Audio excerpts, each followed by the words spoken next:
the Lord, oh my soul, and all that is within me. Bless His holy name. Oh, sing, bless the Lord, bless the Lord. Oh, my soul, and all that is, and all that is within me. Bless His holy name. Oh, sing, bless the Lord, bless the Lord. Oh, my soul, that is, and all that is within me. Bless His holy name.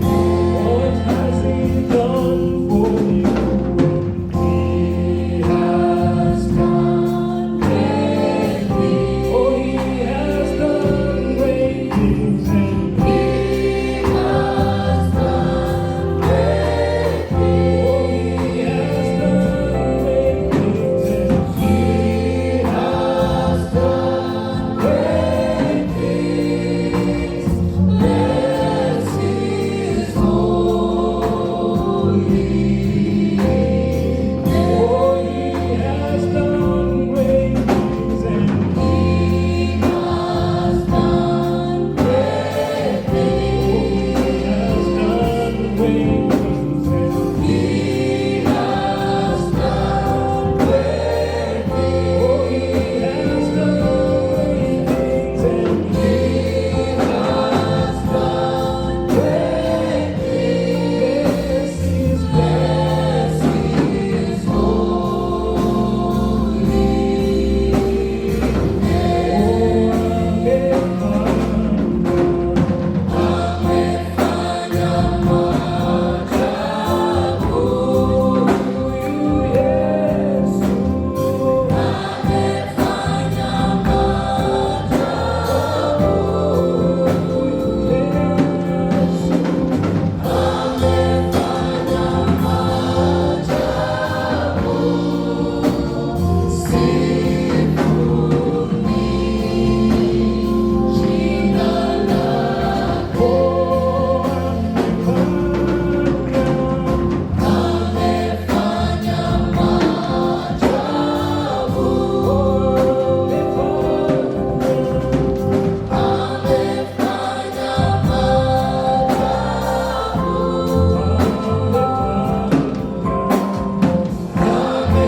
Mshukuruni Bwana kwa kuwa ni mwema, kwa maana fadhili zake ni za milele. Mshukuruni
worship you, Jehovah God, whatever, Father, and Abba Father.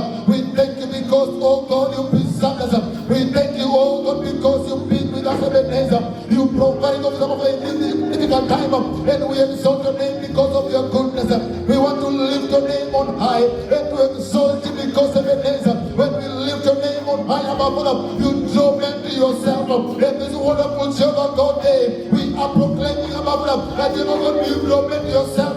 And Jehovah God, let your name be glorified in the earth, Jehovah God glory. We bless you for our nation and land. We thank you because, oh God, you are good.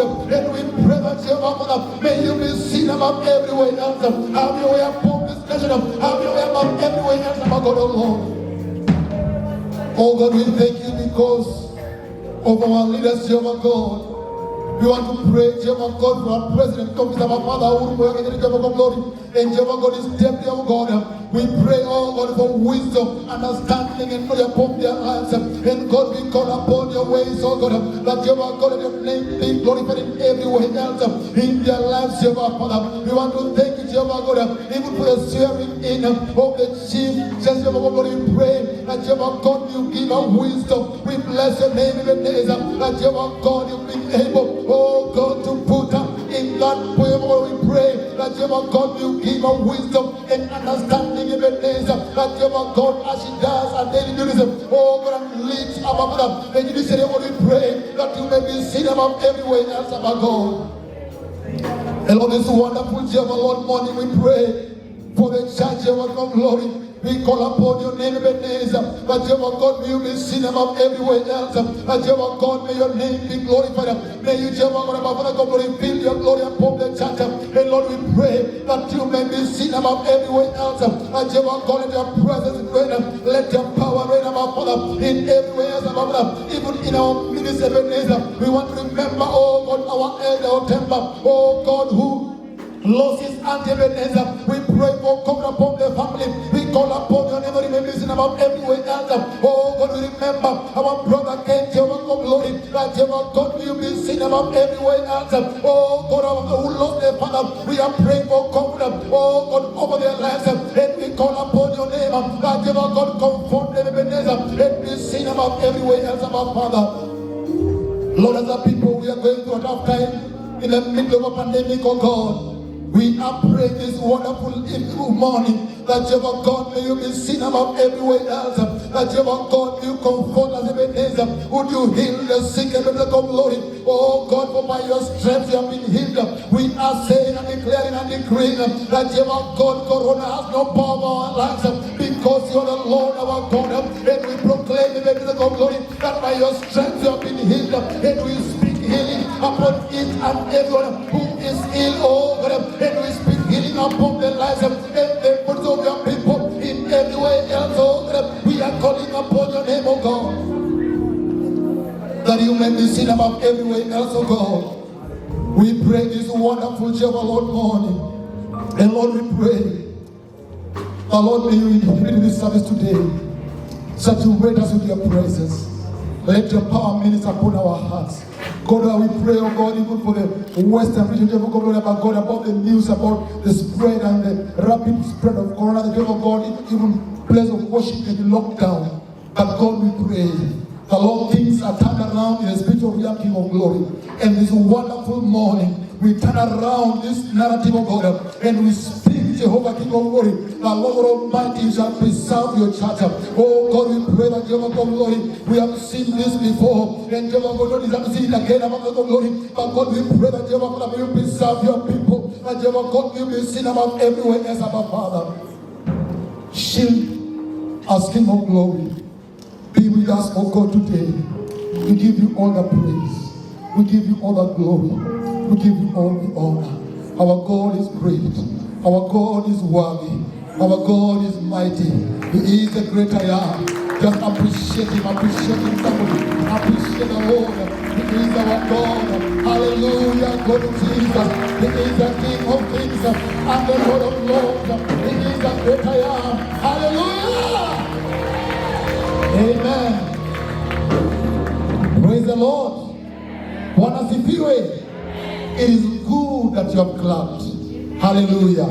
How I desire to see a jovial church, a jumping church, a praising church.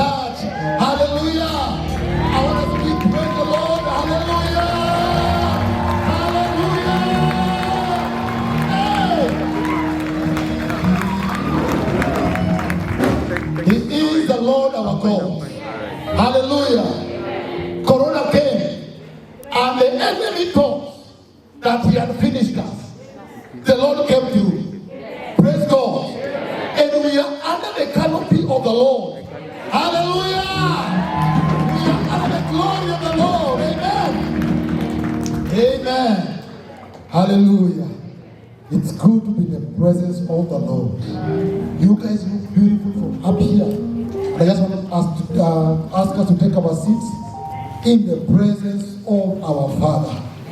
Amen. Let's appreciate the worship team. Hallelujah. Hallelujah. They are a blessing to us, and they don't deserve such an expectant clap from you. And so we can do better than that. We can appreciate the worship team. We can appreciate the worship team better. Amen. Amen. Thank you so much for blessing us this morning. We love you and we appreciate God for you. Amen. You are at the right place at the right time. Amen. Continue serving. Amen. I just want to invite us and welcome us to our first and only service this wonderful morning. And probably this is your first time to be in Sitam, Kiambu Road on a Sunday. I want just to invite you and to welcome you to our first service. And just by a show of hands, we would like to appreciate you. Just lift up your hands. We would like to appreciate you and recognize you. Amen. This is a beautiful one. This is a beautiful one. Hallelujah. I would just like to ask you to stand up on your feet. Please stand up on your feet wherever you are. And God will give you blessing. Praise the name of the Lord. Please keep standing. Praise God. Our ushers have been sanitized. And our welcome cards have been sanitized. So they'll give you a welcome card. And just go through it. There's a priority part. You will fill it in and tear it. And at the end of this service, we would like to see you and to meet with you for a short while on my left hand, which is your right hand, at the far corner. Our brother Elarosh is there. Please just lift your hand and pray. Yes, he's there. He's our guest of honor and welcoming visitors. And so you will meet with him and just get to know us more, and God will richly bless you. Praise the Lord. You can have your seats. In case you're visiting us you're visiting us and you are considering and looking, or you are looking for a church, we have a saying in Sitam Kiambu. Church, what do you do again?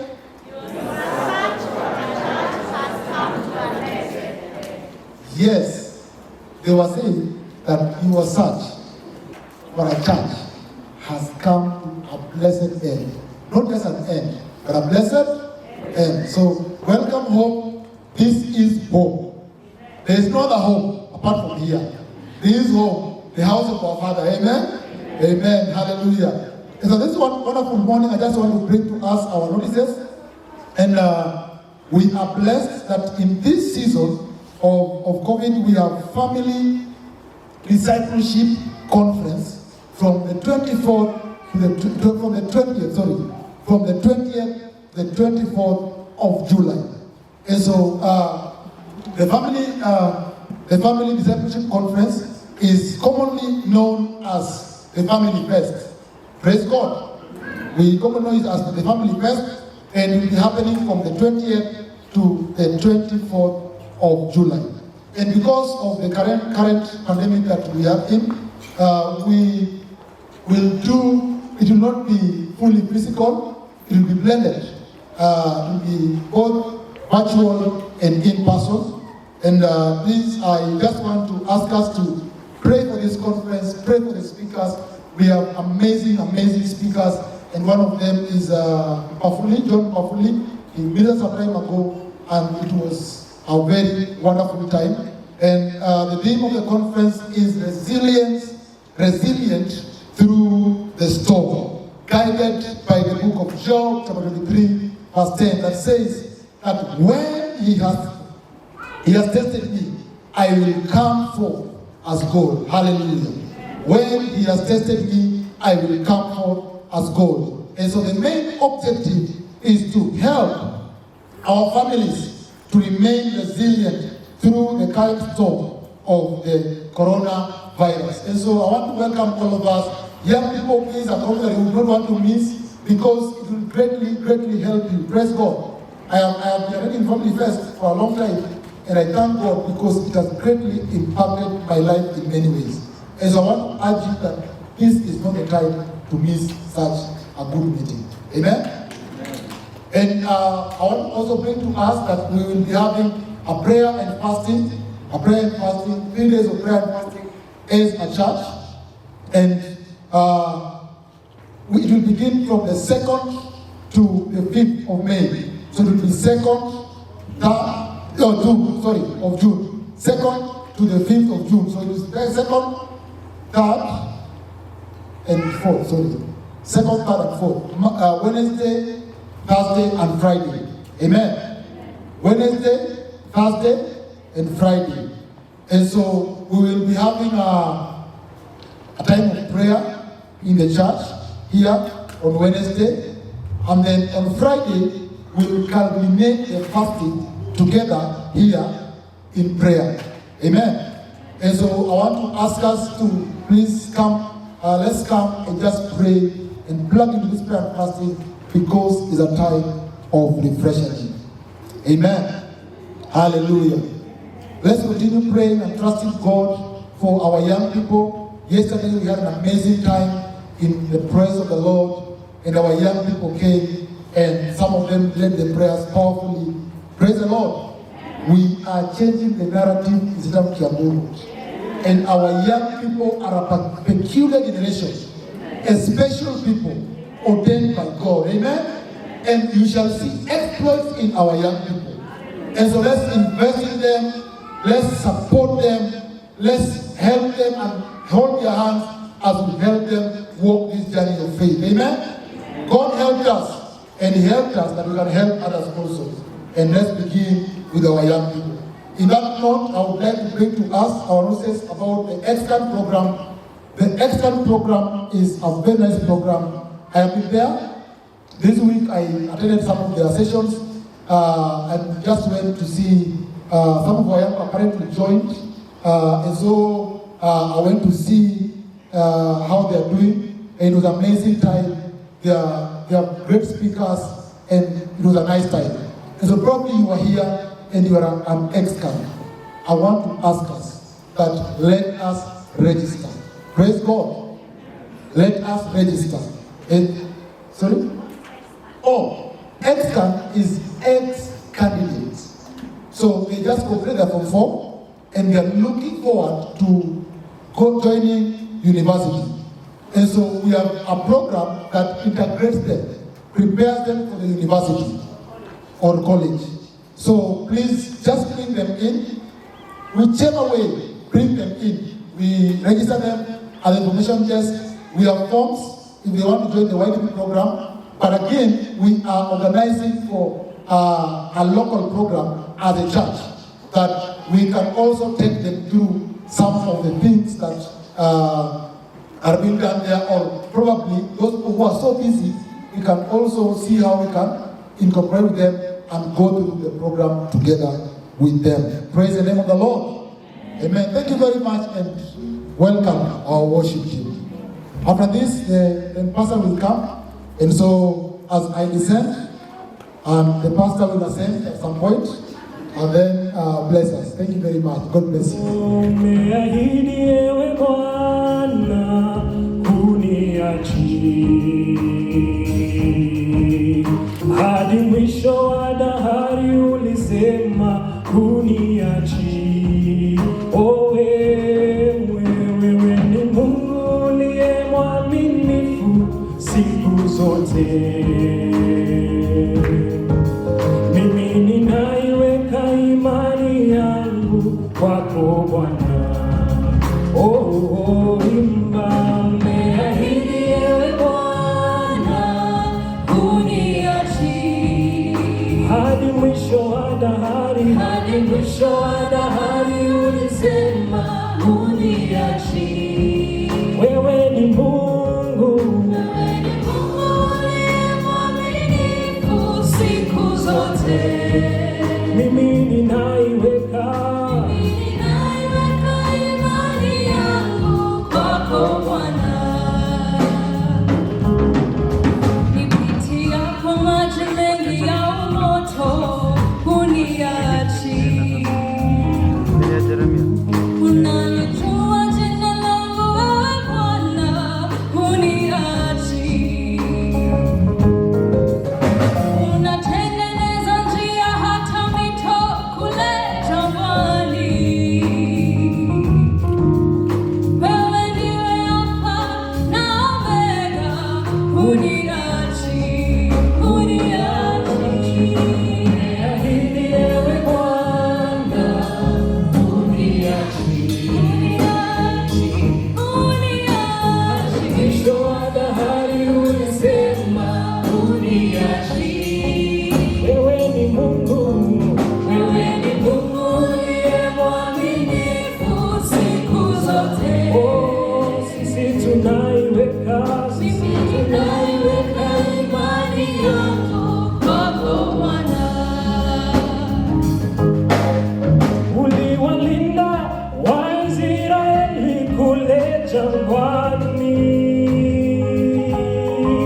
ukamtoa Danieli kutoka tundu la simba. Oh, wewe huwainua na wanyonge siku zote,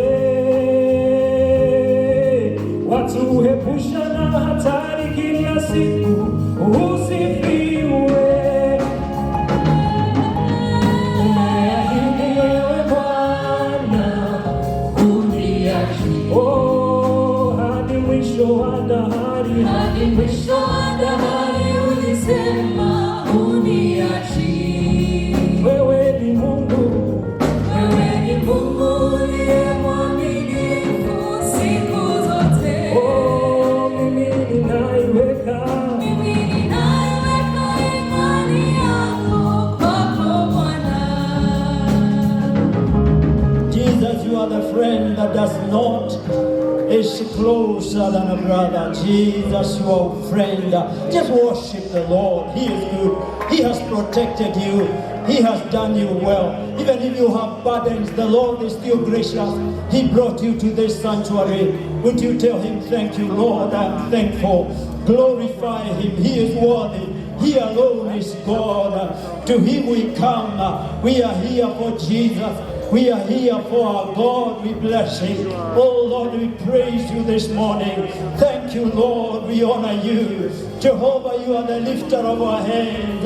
Jehovah, you are the burden carrier. Jesus, you came to take our burdens. He said, come to me, all ye that labor and are heavy laden. Why don't you tell him, what is your burden this morning? What is crushing you? Jesus is the friend who takes away. He takes away our burdens, our pains. He carried our griefs and our sorrows. He is worthy. Hallelujah. Tell him and worship him in this place. We didn't come for a show. We didn't come for a show. We came to worship the great I am. What a privilege. Hallelujah. Jesus, you are exalted in this sanctuary.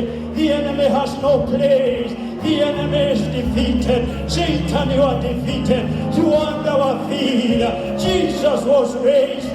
Jesus is on the throne. He is the Lord, our overcomer, the commander in chief, our friend, our savior, our God, our peace. To him we praise, we honor you, Lord. We give you the glory, we give you the glory. Oh, come on, pour your burdens to him. Pour your burdens to him. Oh, the pastor is not the one who carries your burden. It is the Lord Jesus. It is the Lord Jesus. You cannot afford. You cannot be afflicted. Jesus did it for you. Jesus did it for you. Say no. We are called to be overcomer. We are called to be victors.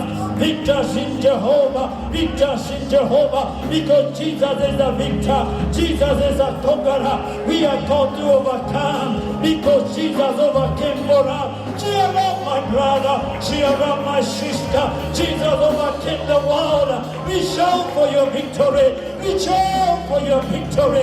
In the name of Jesus. Oh Lord, we praise you. We worship you, Jesus. We glorify you. Our Father, in the name of Jesus, we thank you because you've chosen to be in our midst. When 2 or 3 are gathered in your name, you said you'll be there. Thank you because you're present. Thank you, Jesus. Thank you, Father. Thank you, Holy Spirit.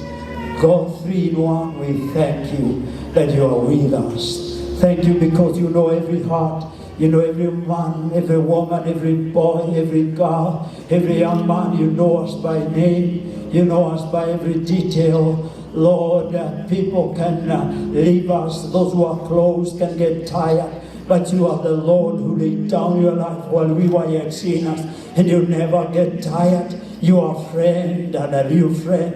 And we thank you. Lord, I pray as I minister your word, that Lord, you be glorified. Hide me behind the cross. Be exalted and be seen alone. Not I, but you. We ask that you may decrease as you increase. And we pray that you be exalted today. You alone, our God, our Father, our Savior, our Deliverer, our Tower. We glorify you. We honor you. Please lift up your hands on top of your head and give Jesus a big hand. Give him a big hand. Hallelujah. Glory, glory, glory, glory. Hallelujah, hallelujah. In the name of Jesus. Amen and amen. Please have your seats in the presence of Jesus.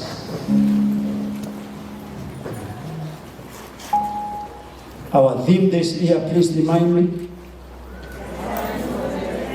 The will of God is next level. He wants us to move on. He wants us to advance. Amen. Drawn from Isaiah 43 verse 19. Behold, I do a new thing. Now it springs forth. And you perceive it. I make a way in the desert. And springs of water in the waste places. He is good. Atuachi. Thank you. Music team, thank you for being a blessing to us. Thank you. May the Lord bless you. I see you coming up, coming up, coming up. Continue. Joy, Dennis, peace. These cross-loaders and the others are there coming. I tell you, when you get here, we didn't come here to mark. And just in case you sit there to mark for them, please don't. Join them and pray that we want them to rise. Amen. Amen. In the ministry, we cheer one another. We encourage one another, we rise. Amen. That is the house of our Father, for you and for me. Amen. And so that's the beauty of the kingdom of God. Jesus did not create a nobody. Hallelujah. He loves us. He died for the very last one of us, and he loves us. I want to let us know that these 2 Sundays, this Sunday and next Sunday, we will be sharing on the Holy Spirit, and we trust that the Lord will move us to next level in this area. And I want to just remind us of what we shared last Sunday. For those who are visiting, we are sharing from the book of Ephesians chapter 2 from verse 1 to 10. But the main thing was verse 10, which was the message, raised up for good works. For God has created us. We are God's workmanship, created in Christ Jesus for good works, that he prepared in advance for us to walk in them.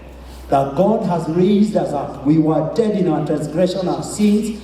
Jesus raised us up. After raising us up, now born again, set apart, his very own, we are set apart to work his works and to walk in the path that we had lost when we were away from him. And we said we are saved by grace, but after we are saved by grace, because none can save themselves, just reminded, Jesus saved us. After we are born again, we are supposed to operate and walk in the purpose of God, the good works that he prepared in advance. And we are saying we are exploring and discovering his way and walking in the will of God. Amen. And I want us to get there. What a build-up.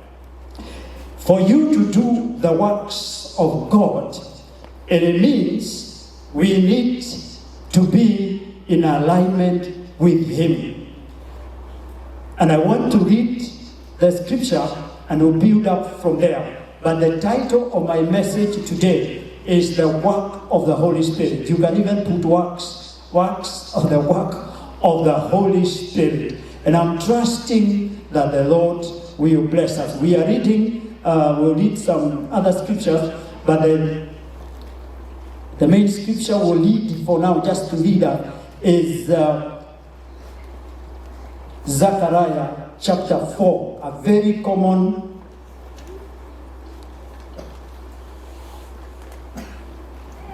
scripture, chapter 4, verse 6. I know many of us know it by heart, not by might, not by power, by my spirit, says the Lord of hosts. But let me read it.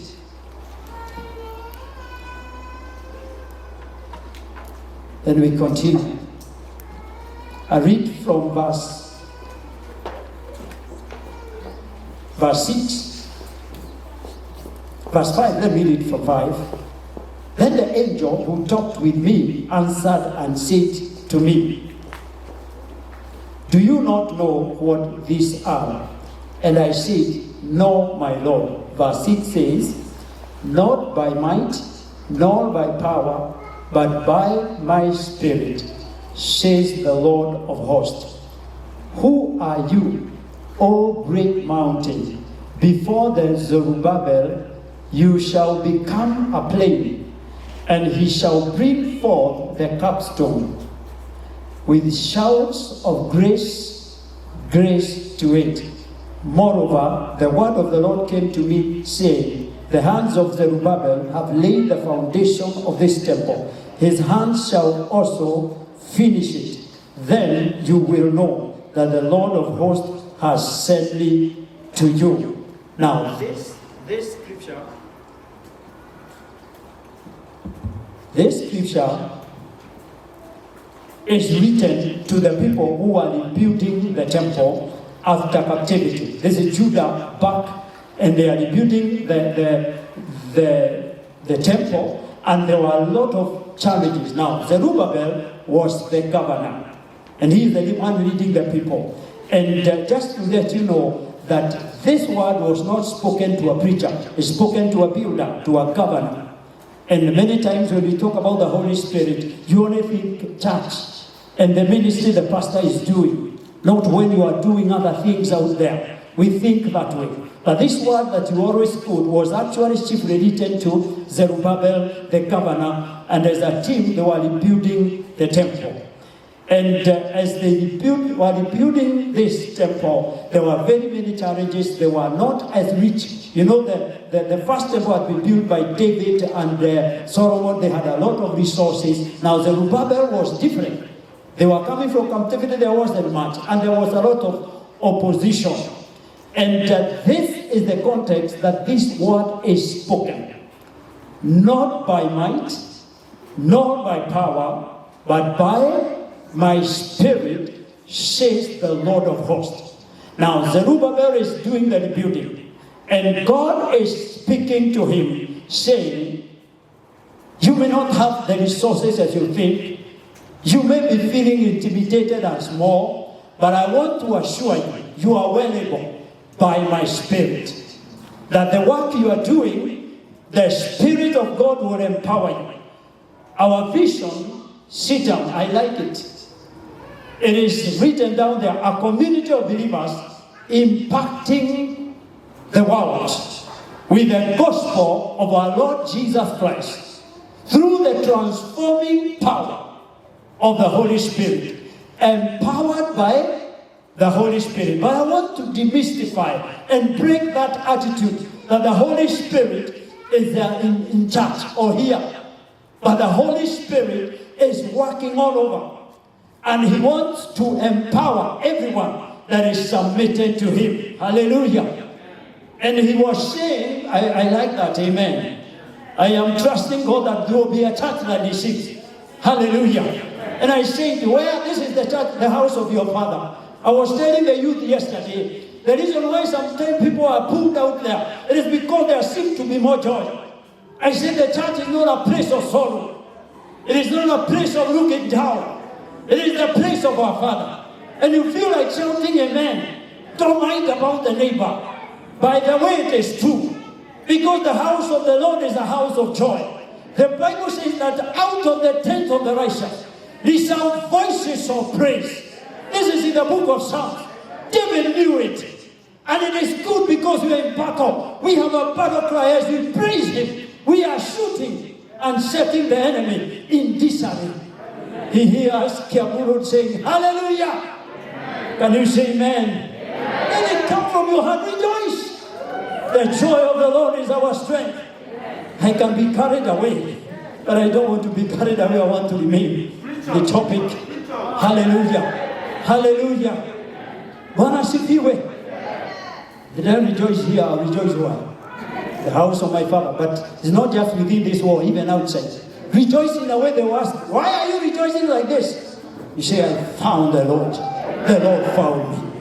Hallelujah. Blessed be the Lord. I'm saying the Holy Spirit is not in these four walls. He wants to empower us in everything. He wanted to empower the builder of the temple. But there were priests. Imagine he is speaking to the governor. I'm sure he was speaking to all. And my message is the works of the Holy Spirit. That's why I'm bringing you here. But then, as we think about that, there is something I want you to understand. The Holy Spirit anoints us for the work. Now, let's be together here. We are created for good works that God prepared in advance. Now, to walk in them, my friends, it is not a field day. For you to walk in the works of God, and this is what I want you to understand as I go through those works and the details, is that God created Adam. He was in the garden doing the works. When he fell into sin, then the enemy found a ground to come not only oppose, but afflict. Jesus came to set us free so that we can serve and walk in the good works. Now, this is the deal. Doing the works, we have an enemy who wants to stop you. We have an enemy who wants to put barriers. And that's why, as we continue, the Bible says, I know you will write other thing. When he speaks to Zerubbabel, he says, verse 7, he says, not by might, not by power, but by my spirit. To say not by might, not by power, because we talk about the power of the spirit, it just means a lot of human knowledge and human understanding and human ability. But it is by the ability that is given, the enablement of the Holy Spirit. Now what it means, not by power, not by might. That is, it is not your strength, Zerubbabel. It is not your ability, not just your knowledge, not just your human strength, but the enablement of my spirit. By my spirit you will do it. But listen to verse 7. Who are you, O great mountain? What does that say? That means, as Zerubbabel is doing the works, they are mountains. They are barriers. And that's why he's told, not by might, not by power, but by my spirit. And so he says this, the Lord says, now who are you, O mountain, before whom? The one that is empowered by the Spirit. He says, who are you? When those questions are asked, it is not a question that you answer. Actually, it's a question that is like, now, what do you think you are doing here? He said, who are you, O mountain? That is saying, you are nothing. And he says, before Zerubbabel, you shall become a plain. Hallelujah. The barrier will become plain. That's why I want us to get there. That the works we are called to do, the good works that God prepared, they are mountains. You will scale mountains. You will go down the valley. You will go on plain. You will have opposition. You will be taunted by the enemy. But the Bible says, not by might, not by power, but by my spirit, says the Lord. But now the thing is, I want you to know, the Holy Spirit empowers. But the Holy Spirit in the Old Testament, generally, many times, he was working, and he would still be working, but he would be among them, not in them. The Holy Spirit in the Old Testament would dwell in just a few, in them. Now, even in this case that Zerubbabel is being told, he is working, he is empowering him, but we are not told whether Zerubbabel was indwelled by the Holy Spirit. In the Old Testament, not every believer was dwelled by the Holy Spirit inside, but he walked among them. He dwelled among them, but not in all of them, but some of them, like Moses. Some of them, you remember the Bible telling us about Samson, that Samson, the Holy Spirit would come upon him. So he would come and then he would lift. In the Old Testament, that is the experience. And the New Testament, blessed be Jesus, this is the difference. In the New Testament, every believer, the Holy Spirit dwells in them. Hallelujah. The Holy Spirit dwells in them. That's why Paul reminded the Corinthians, 2 Corinthians chapter 3 and verse 16. Don't you know you are the temple of God? The Spirit of God dwells in you. Hallelujah. Everyone who is born again, a child of God, the Holy Spirit dwells in you. You missed a minute to say amen. Hallelujah. This is the privilege that the prophets and the Old Testament saints look forward to, but they didn't have it. That's why you read chapter 10 of Luke. Jesus is telling the disciples, the prophets and the old saints, they desired your day. It is the desire of the new covenant where every believer will be the temple of the Holy Spirit. Hallelujah. And he will live inside. This is the privilege of the New Testament believer. Hallelujah. Not by might, not by power, but by the Spirit. And I want to read another scripture because this is important. Now, when Jesus became man, he humbled himself. God the Son, God the Father, God the Son, God the Holy Spirit. Jesus humbled himself and became a man like us. And when he became a man, for him to operate, he needed the Holy Spirit. Jesus, if you read John,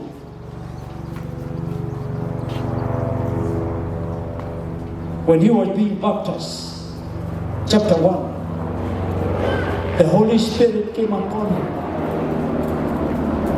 And this, I want to show you that this is true. As a man, he needed the Holy Spirit. The Holy Spirit indwells every believer in the New Testament, but the saints, the disciples, as they were with Jesus, they were still operating under the Old Testament. The New Testament happened when Jesus died and rose again. When Jesus was on the cross, he said it is finished. One of the things is that he finished the old and began the new. But it was to be fully implemented after his resurrection and his ascension to the Father. When he sat at the right hand side of the Father in his majesty, that's when it was fully fulfilled and the New Testament began in force. So that the saints, Peter, John, and the rest, when they were following Jesus, they didn't have the Holy Spirit in them. But Jesus was full of the Holy Spirit. And he was operating. That's why, as the Old Testament, they were still like Old Testament saying, the Holy Spirit dwelled among them, but he was not in them. Now the Holy Spirit anoints. The book of Acts chapter 10. Listen to this.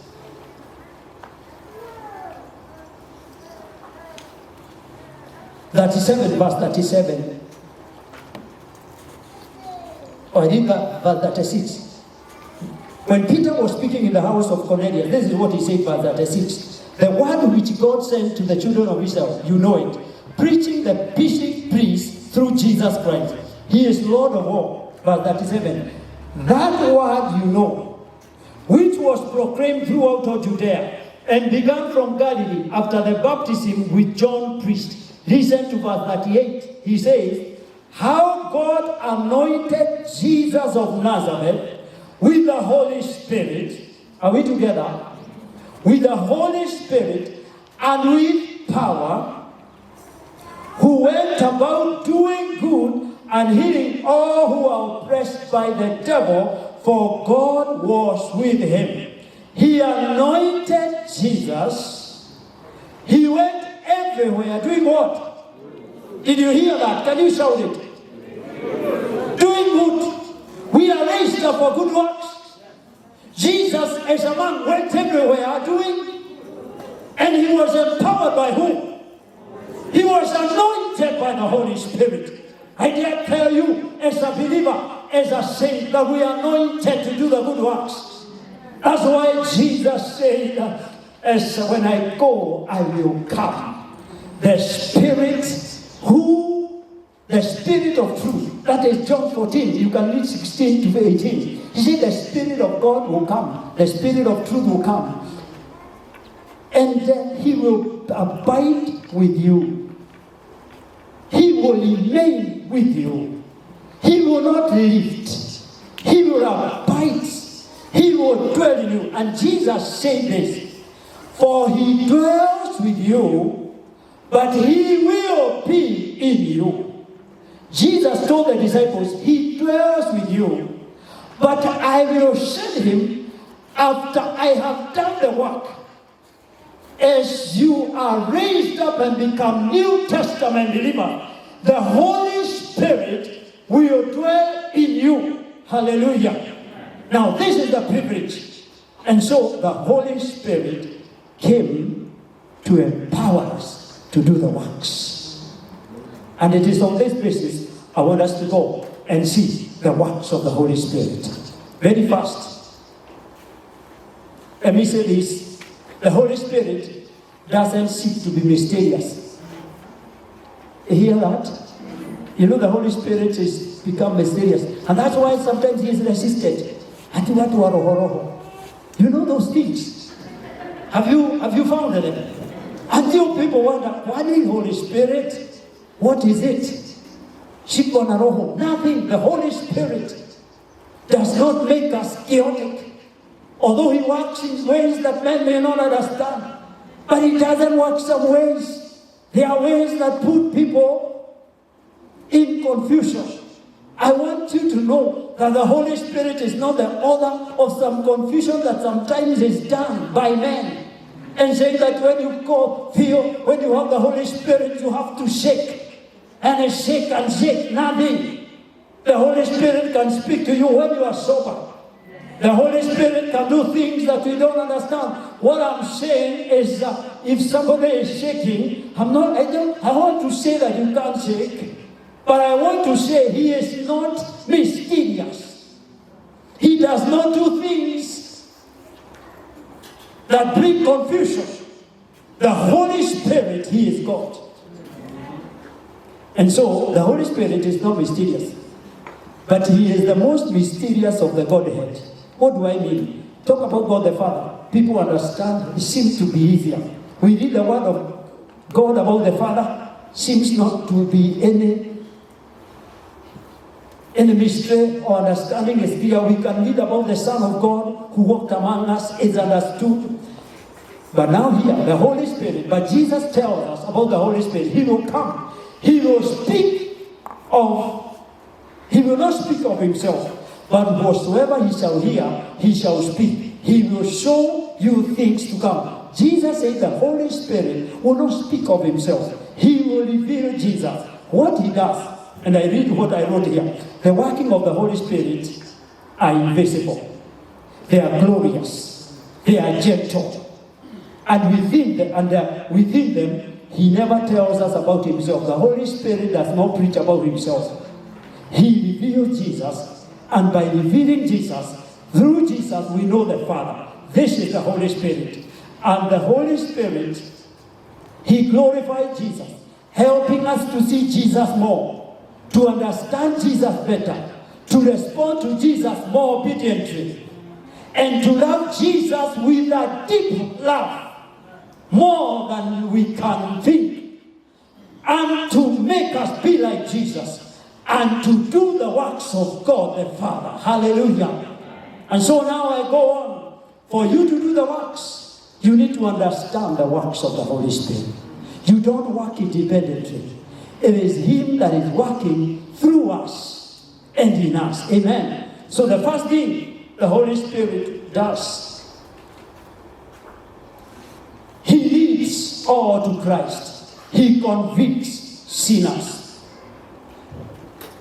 Chapter 16 of John, the Bible says, verse 7, John says, and writes, but I tell you the truth, these are the words of Jesus.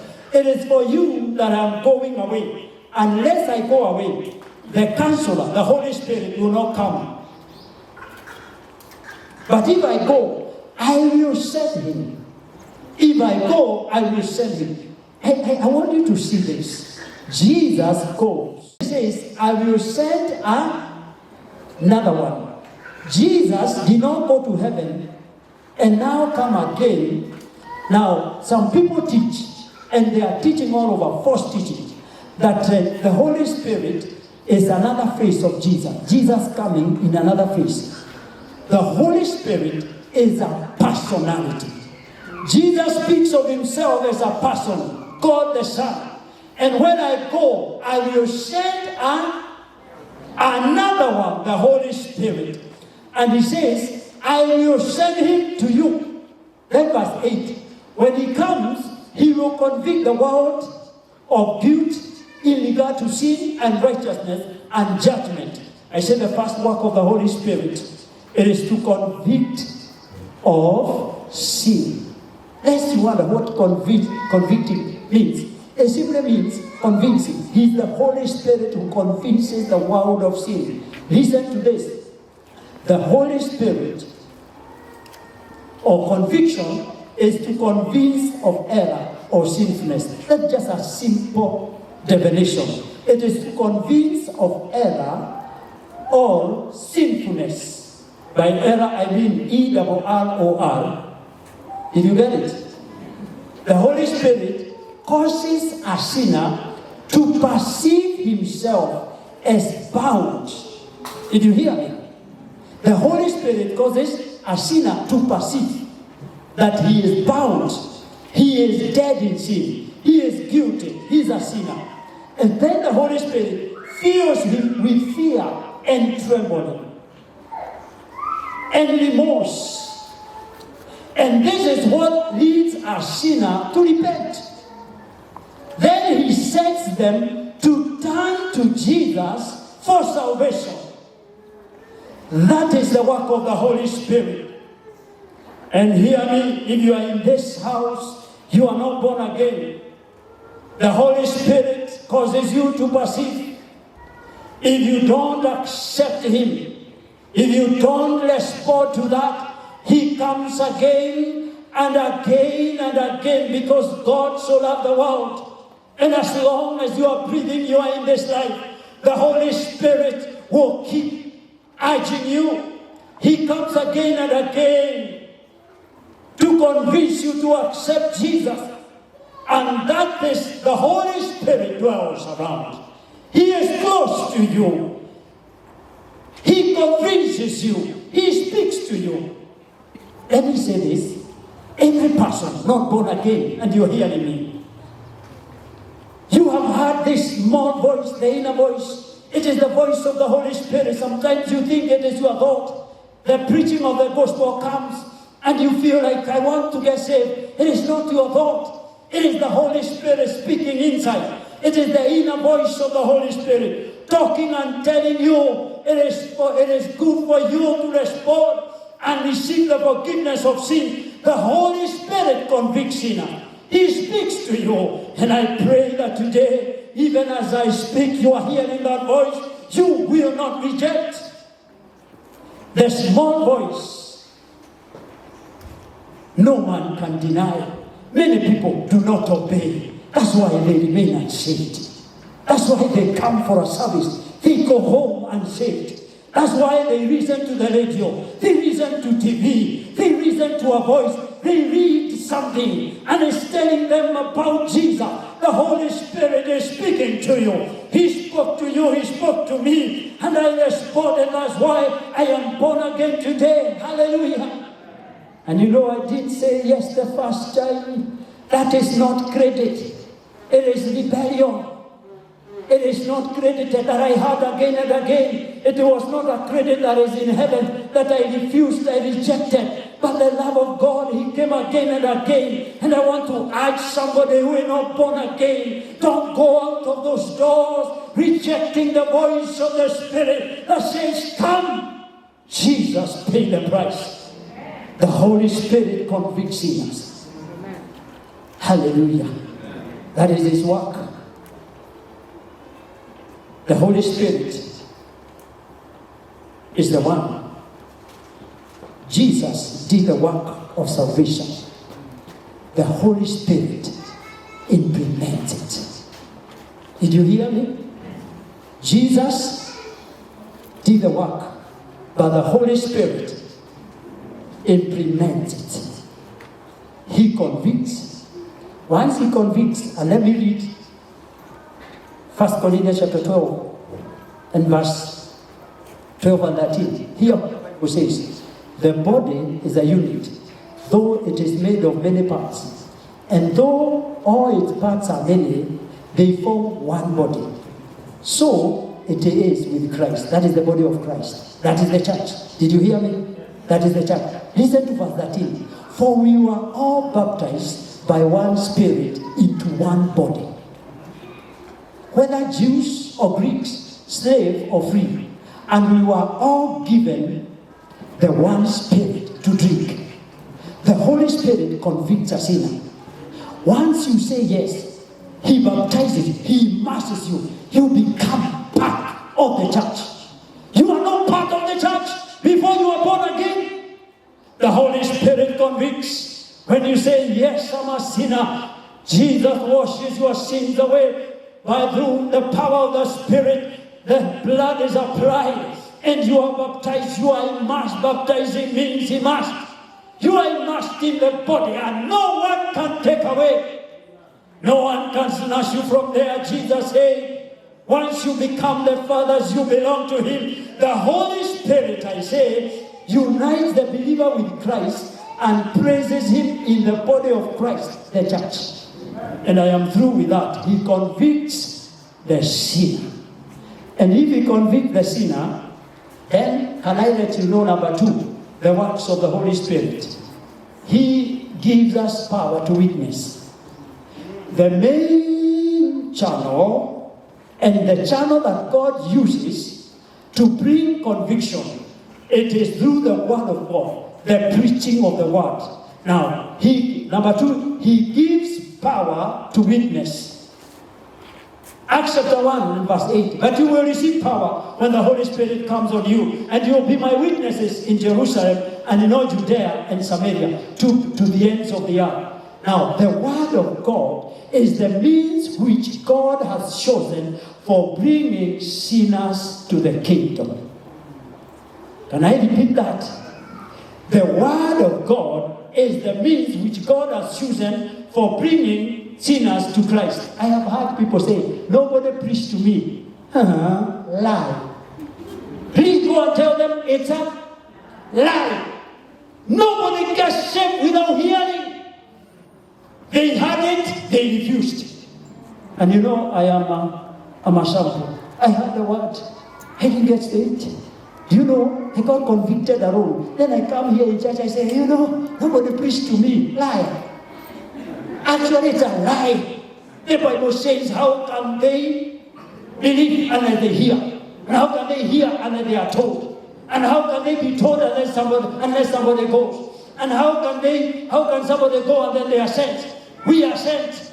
But when we speak to you and somebody like Paul, you want to tell me Paul had not heard? You know when Jesus knocked him down when he was going to Damascus, he could have gone around saying, I never was told that. You know, I heard it from him. Like, when they were stoning Stephen, he had a whole, read chapter 7 of Acts. Paul was there. In fact, he's the one who was keeping the clothes. And then he says, I did not hear. If you are like Paul, you refused and you are beating and you are fighting the church and you say, I was not told. You know, I have had that testimony. By the way, I'm annoyed with it. Because it's out of ignorance. The word of God must come. How did you believe? Do you have somebody who never had? Let's not talk about the preaching. The preaching can be through a flyer. Even that is what you see it, you hear it. Hallelujah.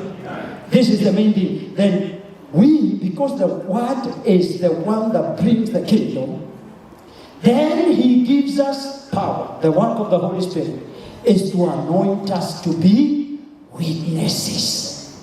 That's why that mouth, and I remind you that mouth is meant to be opened and speak the word. Because there is no salvation without the preaching of the word. And by the way, when Jesus appears to men and he has saved men, I have had some experiences, especially of Muslims. When he comes, he doesn't just come and say, I save him, I save him. He comes and speaks. He comes and communicates the word. He says, who are you? I am Jesus of Nazareth. I am the Savior. I am that one. I am God. I died for you. And then they say, yeah. And there are testimonies about that. But we have to hear the word. So the power of the Spirit makes us bold. He gives us power to witness. You become bold. Can you say bold? Yeah, you become courageous and you declare it without shame. You proclaim Jesus is Lord. And then we don't please men. We don't please men. So when the Holy Spirit comes, he gives us, the work of the Holy Spirit in us is to give us power to witness. And when we are given power to witness, we don't become arrogant. We don't preach arrogantly. Hallelujah. That's why I'm saying the Holy Ghost does not make us chaotic. He makes us all right and do the good works. That does not mean that we compromise. So he gives us the boldness. And he also gives us the wisdom. We are not arrogant, but we firm in our stand. We are courageous, we are bold, and we are not arrogant, but we are firm. Hallelujah. The work of the Holy Spirit is to anoint us to be witnesses. And therefore, Paul says in the book of Romans, chapter 1, verse 16, he says, I'm not ashamed of the gospel because it is the power of God for salvation of everyone who believes. I'm not ashamed of the gospel. I'm your witness because it's the power of God unto salvation. Salvation comes through the preaching of everyone who believes after the conviction. For the Jew first and then the Gentile. And then verse 7 says, God, 2 Timothy chapter 1 verse 7 says, for God did not give us the spirit of fear or timidity. First 2 Timothy 1:7, but he gave us a spirit of power, spirit of love, and sound mind or self-discipline. So he gives us power to witness. We are not timid, we are bold. And then 1 Thessalonians, I read chapter 2:4. 1 Thessalonians 2:4, you can put it down. On the contrary, Paul says, we speak as men approved by God, to be entrusted with the gospel. We are not trying to please men, but God. That's why we don't compromise. We speak it that way. And in the interest of time, I don't want to go to the book of Acts, but you remember Peter when Jesus was about to be betrayed. You remember how he denied him? He was timid.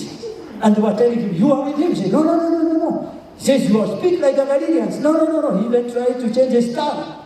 He said, but we saw you. No. He is cursing. That is being timid. But remember, when the Holy Spirit came, and the Pharisees and all the leaders of the religion, they were trying to say, we want you to shut up. He said, judge between yourself who we should obey, you or God. You know, God makes us bold. That does not mean that we are not still human. We don't become superhuman. Are we together? I'm saying even when the Holy Spirit has given you power to witness, you still have the human feeling. And sometimes we are that. That's why the Holy Spirit is working to help us. Hallelujah. You may not have begun to witness. You may not have told somebody about Jesus. But I want to tell you, say, it is not by might, it is not by power, it is by... The reason why you shut up, you already depend, I am young, you know I don't know how to talk, but say, not by might, not by power, by the Holy Spirit. I will say, Jesus loves you. And when you say it, it makes sense. Because it is the word of God. Even if it comes from a baby, it comes from a tongue that is a believer. You say it. The Holy Spirit will convict them. Hallelujah. Now, number 3. The power He gives us, the Holy Spirit, the work of the Holy Spirit. He gives us power to live a holy life. A time is spent. He gives us power to do what? To live a holy life. Now Romans chapter 8 verse 1. Therefore there is now no condemnation for those who are in Christ Jesus. Romans chapter 8 verse 1. Because through Christ Jesus, the law of the Spirit of life has set them free from the law of sin and death. Now the Holy Spirit, we talked about death. Jesus died and raised us up. Now at salvation, I told you it is the Holy Spirit who implements the work of Jesus. For a sinner to believe, it means they die with Jesus. What happens to them. Die with Jesus and raised up.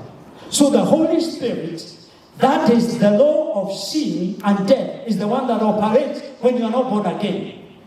And so the Holy Spirit sets free a sinner from the law of sin and death, and they operate in the Spirit of life. The Holy Spirit is the one who implements salvation. And so he says, he's the one who gives us power to live a holy life.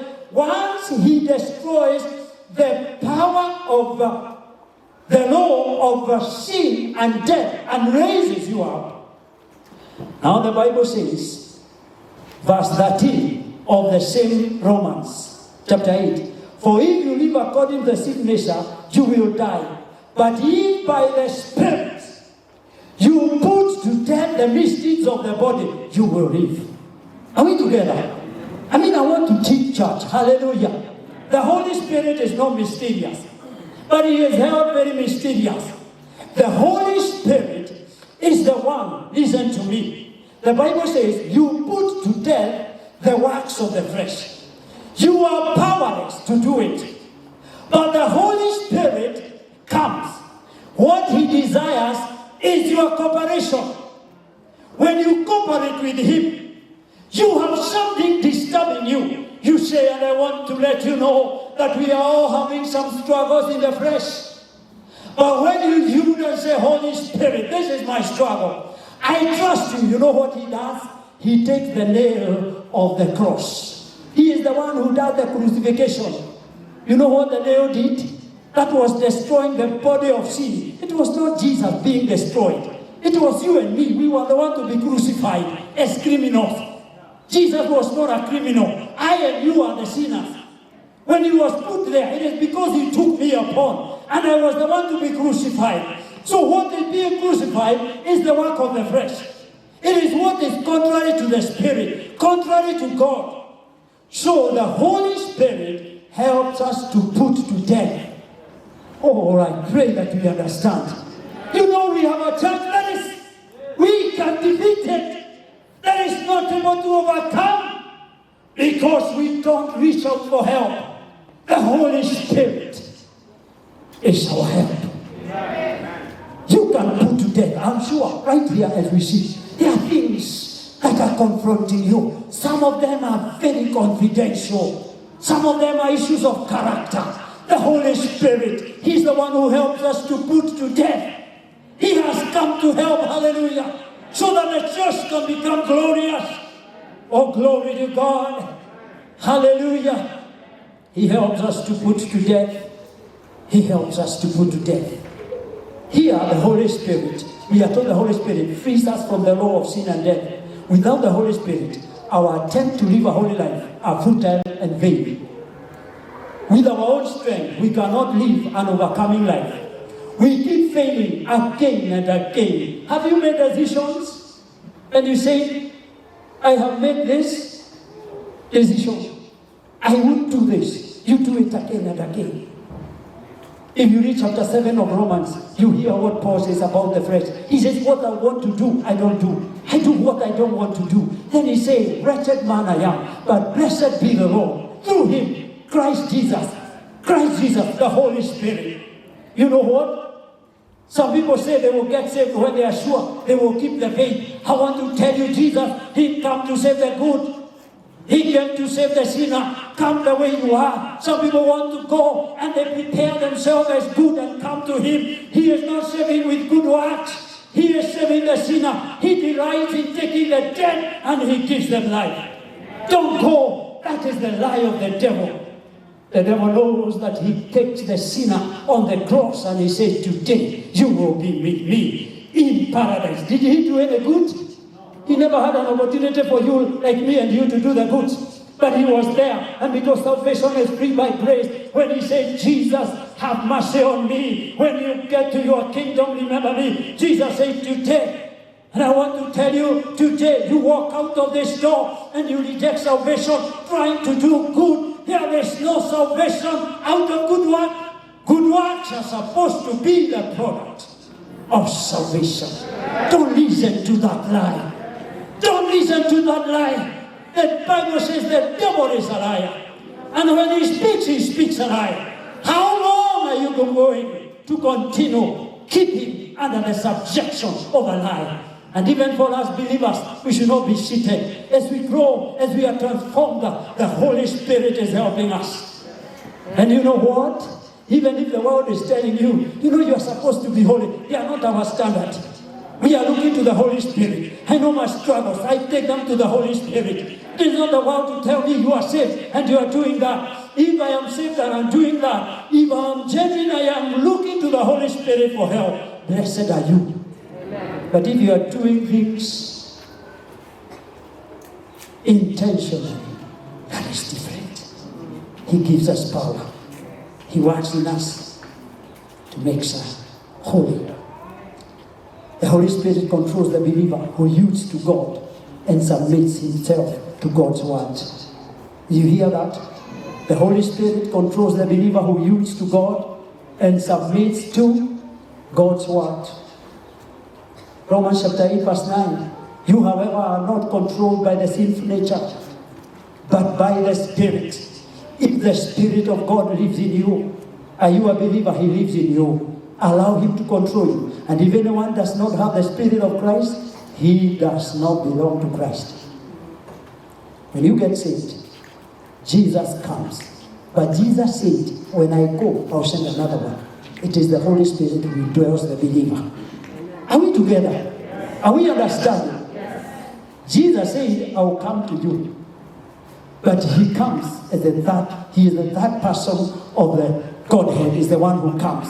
And when He dwells, He represents the Father and the Son fully. That's why Jesus says, I am in you. And the Father says, I am. But the person who dwells and the one who is preparing us for the coming of Jesus, making us holy, because the Bible says, be holy because He's holy. It is the Holy Spirit. Don't you give up in this. Because the area of holiness, we give up. Don't give up. Can I hear amen? Amen. Don't give up. How many have said anything? Don't give up. It is Him who helps us to be holy. Let's yield to Him. The Holy Spirit gives us strength to overcome trials of life. The temptations of the enemy have no time. The disappointments, the pride of life. As a result of some victory, but the Holy Spirit helps us living a holy life. Therefore, we can live a victorious life. Number 4, He teaches us all things. My time is over almost. Number 4, the works of the Holy Spirit. He teaches us all things and reminds us what God or what Jesus said to us. Jesus said, verse 25 of John 14, all this I have spoken while I'm still with you. That is John 14, 25 and 26. All this I have spoken while I'm still with you. Verse 26, but the Counselor, the Holy Spirit, whom the Father will send in my name, will teach you all things. Can you say all things? All things. That's good, eh? He will teach us all things. That's why the Bible says, not by might, not by power. Can I let you know, these all things include issues of life. Everything. Listen to me, that's why the Holy Spirit is ignored. He teaches you how to behave. That's why some people, they cheat on exams. The Holy Spirit will teach us all things. He'll tell you, cheating in exams is wrong. Now the Holy Spirit is there. I heard some people say in wisdom, you know what? You could be in business and you are making, I would say, strange profits which are not godly. I know it there. Some ungodly profits are also as bad as long waits. Because the Bible says, if you are supposed to measure a kilo, give a kilo. Amen. Because some people cheat and they make it 0.8. Now, when you do that, you know if it is 0.8 and not 1, you call it a lie. Even when you make strange profit, and there is a voice telling you, is that okay? You can't even tell it to people. If you can't tell it to people, the Holy Spirit teaches us all. I say all. I say all. So it is your life. The whole of your life. Outside these doors, how do you live? The Holy Spirit is interested in everything. Do you know the Holy Spirit is interested in, especially in Kenya, you know, the German, the way sometimes you behave. Times you struggle. My friends, He teaches us all how to behave, self-discipline. Self-discipline. And you know, let me stop there. And He will remind you of everything I have said to you. Oh my God, that is, He teaches. He will teach you all things. I don't have time, but you can read 1 Corinthians chapter 2, verse 12 to 14. You can go and read it. But because He is a teacher and teaches us all things, be watchful of long teachings and doctrines. They are taught by the spirit of the Antichrist. 1 Timothy chapter 4, verse 1, the Bible says, the Spirit clearly says, in the latter times, some will abandon the faith and follow deceiving spirits and things taught by demons. Such teachings come through hypocritical liars. I want to say the Holy Spirit teaches. I want to warn us as believers. Take care. Depend on the Holy Spirit. That's why we want to know His works. He's the one who helps us to discern. If you have any doubt about a teaching, you better not receive it. It is better to stay with what you have than receive a lie. Don't be so quick to get deep. Some people are deceived because they want to get deep. And you know, I went somewhere.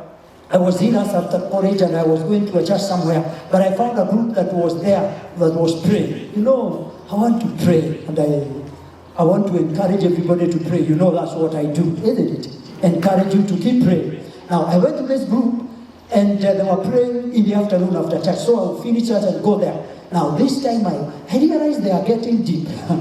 Deep, eh?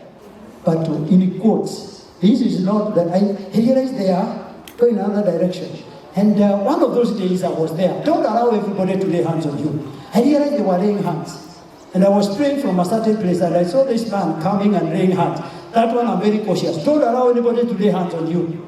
It's not being humble just to allow everybody to lay hands on you. You have the spirit in you, trust God. We are not saying that you are arrogant, but be watchful. Amen. So what happened? I saw this man is laying hands on everyone, and he seemed to look for me. But by the way, I tried and avoided it. I started sensing some things here. And some things that are being said after we come from church, and then you hear like churches are being opposed by this group. I said, what is this? So one of those things, that man said, when we come here, this is a place of freedom. It's not like those pastors, you are pastors. I opened my eyes. He is saying, we are not like, here it is not like our pastors. I said, excuse me, I'm blessed by my pastor. I enjoy my church. I come here because I think you are also church. He said, I bind those pastors. I said, wow, this is the last day I'm here. I am in the wrong place. How can somebody bind my pastor? My God, I thought that was good. I had it. The next thing, I almost ran out. But that was the last time I went there. I realized falsehood. Be watchful. You know, by the Holy Spirit, He will help you.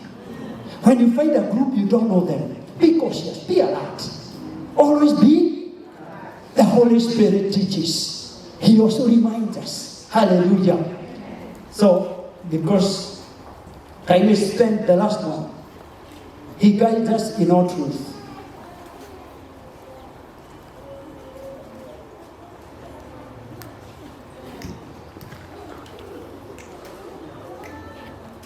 Jesus said in John 16:12, I have so much to say to you, more than you can bear, but the Spirit of truth, when He comes, John 16:12, He will guide you into all truth. He will not speak of what He hears, and He will tell you what is yet to come. He will bring glory to me by taking from what is mine and making it known to you. He will remind you. He will make it known to you. He says, all that belongs to the Father is mine. That is why I say, the Spirit will take from what is mine and will make it known to you. Hallelujah. Let me tell you, the Holy Spirit preserves the truth. He keeps the church from error. He keeps the church from going the wrong direction. He prepares it for Christ's second coming. We are the bride of Jesus. The Holy Spirit is the one who guides the bride into every truth, so that it is prepared for the coming of the bridegroom. Hallelujah. Let me tell you, people come, people go. The apostles came, they preached in their generation, they left. Down the generations, we have had many people, isn't it?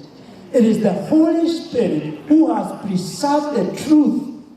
And after we are gone, if Jesus doesn't come in our day, He is the one who preserves it.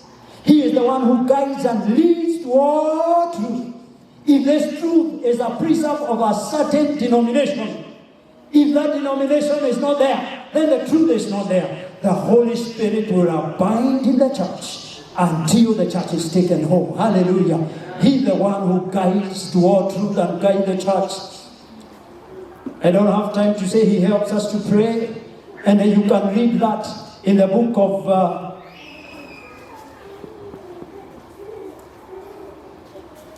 Romans chapter 8 verse 26.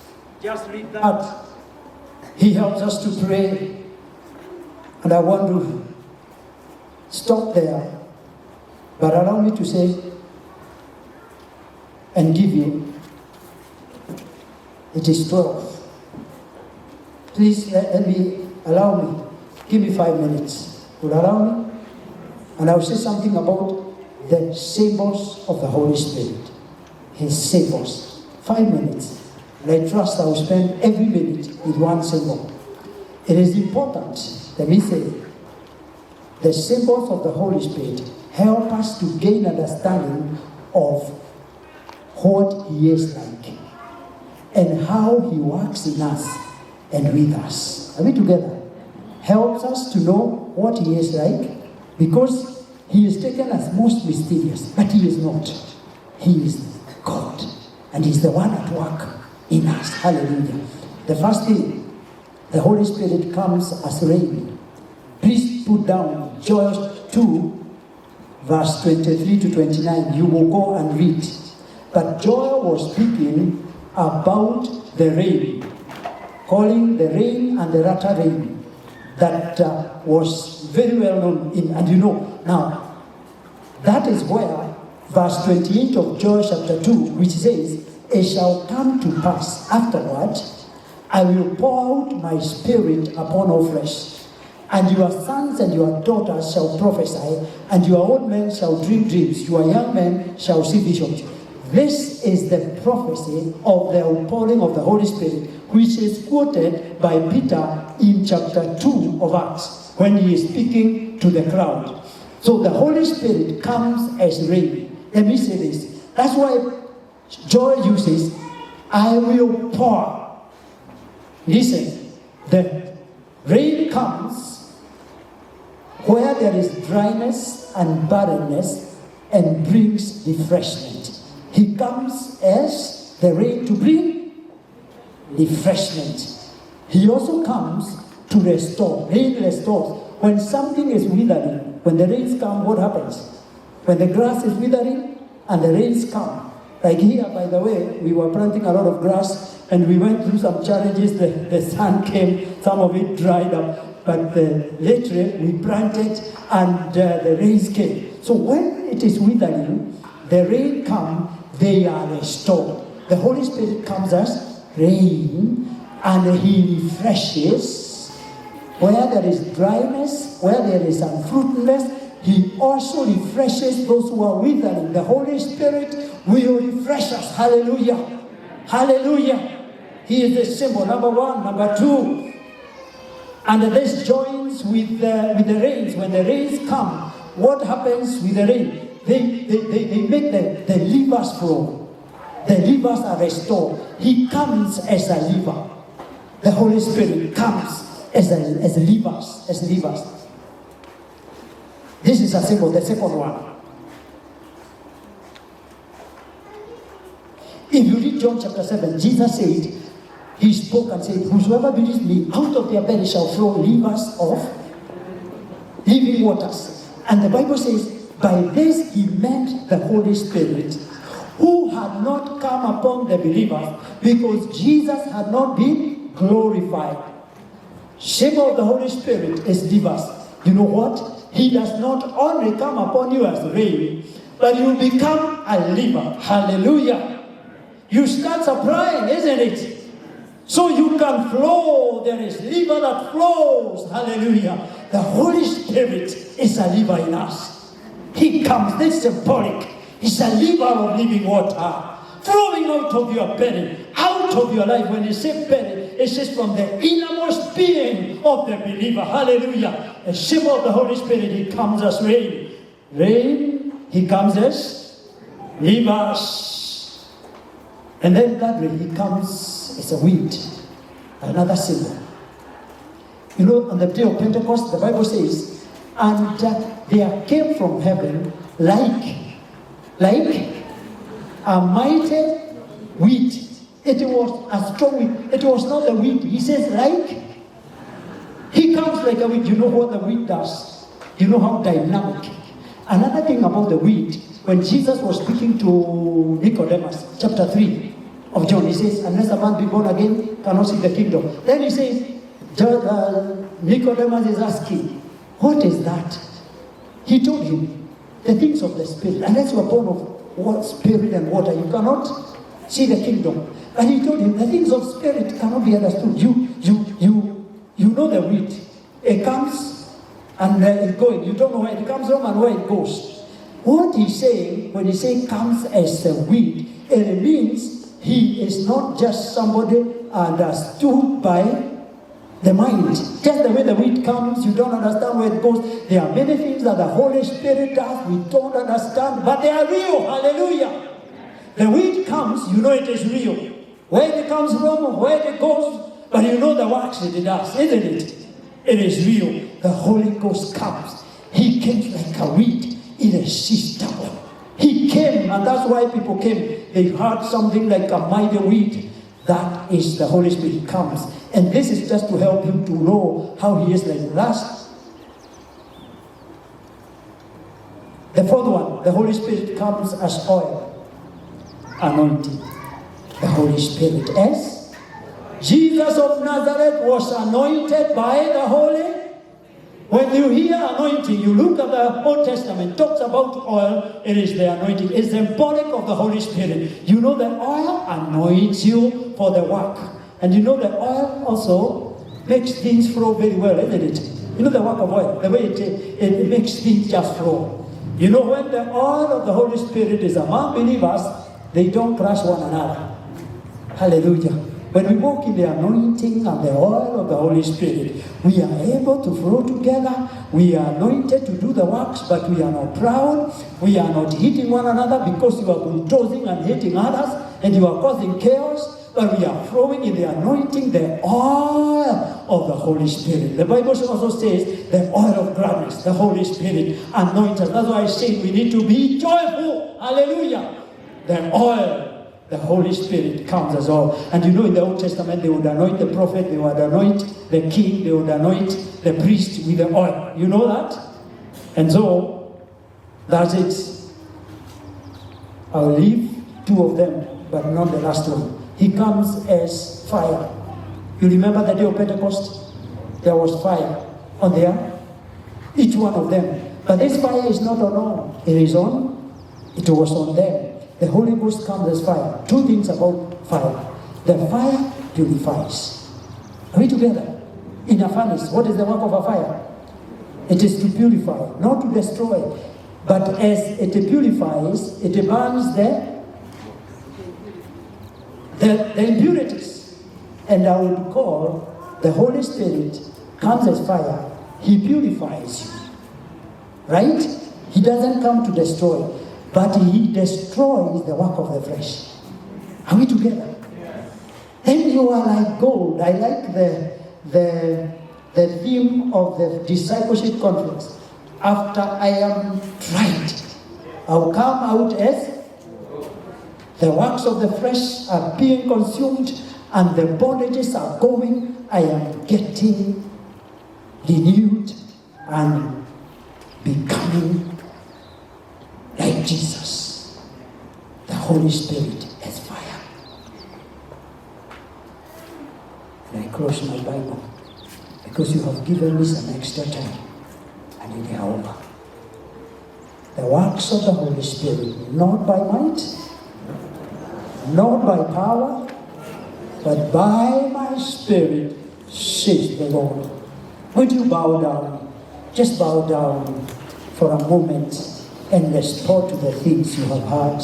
The Bible says we are raised up for good works. But as we heard from the book of Zechariah 4, he was told, who are you, O mountain, before Zerubbabel? Means their opposition, the enemy will oppose us. But we'll do the good works. Thank God for giving us the Holy Spirit. He indwells in us. And I want you to just bow and say, Lord, I want to yield to you. You to the Holy Spirit. Hallelujah. Hallelujah. Tell him, Lord, I realize I have help enough, but how much I have struggled alone. Holy Spirit, help me. Somebody telling him, Holy Spirit, he is there, just there. He is in you if you are a believer. You are communing with him. Holy Spirit, even me. Hallelujah. Just talk to him. Tell him, Lord, I surrender. I want to be anointed. I want to flow in that anointing. I want to flow. I want to yield to the fire so that I can be fired. So that I can be fired and the things of the flesh, they will be broken. The chains will be loose. Holy Spirit, help me. Talk to him. Talk to him. He is not mysterious. He is God. He is the third person of the Godhead. He is with us. He is in the believers. He is working to prepare us for the coming of Jesus. Oh, talk to him. Holy Spirit, let your living waters flow. Holy Spirit, in this sanctuary, talk to him. Oh, talk to him. Oh, you to him. I give myself away. I give myself away that you may use me and have your way. Spirit of God, deal with my habit, deal with my... I am defeated in this area. Tell him, allow him, allow him, allow him, allow him. Look into your spirit. We want to walk a new life. He teaches us all things. What are those things we have allowed our hands, our necks to be hardened, and we have grieved him? Say, Holy Spirit, I have grieved you. Forgive me, forgive me, forgive me. Holy Spirit, help me.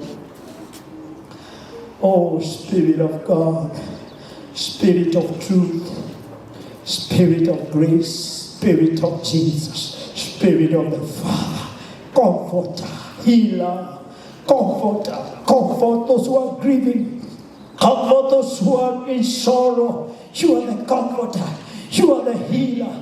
Oh, help those who are not born again, as they have rejected, they have said no, but you come again and again. Speak to us. You spoke to many of us, and that's why we are born again. Oh, thank you, because you are never tired. You're never tired to come again because of your love. Holy Spirit, have your way. Thank you, Holy Spirit.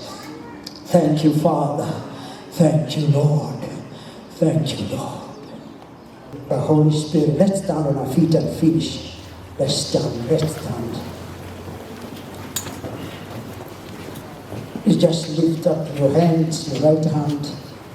Just lift up your hands. Say, Lord Jesus, I surrender to you. Help me not to grieve your spirit, but to surrender so that he can work in me and can produce your works so that I can walk in them. Praise the Lord.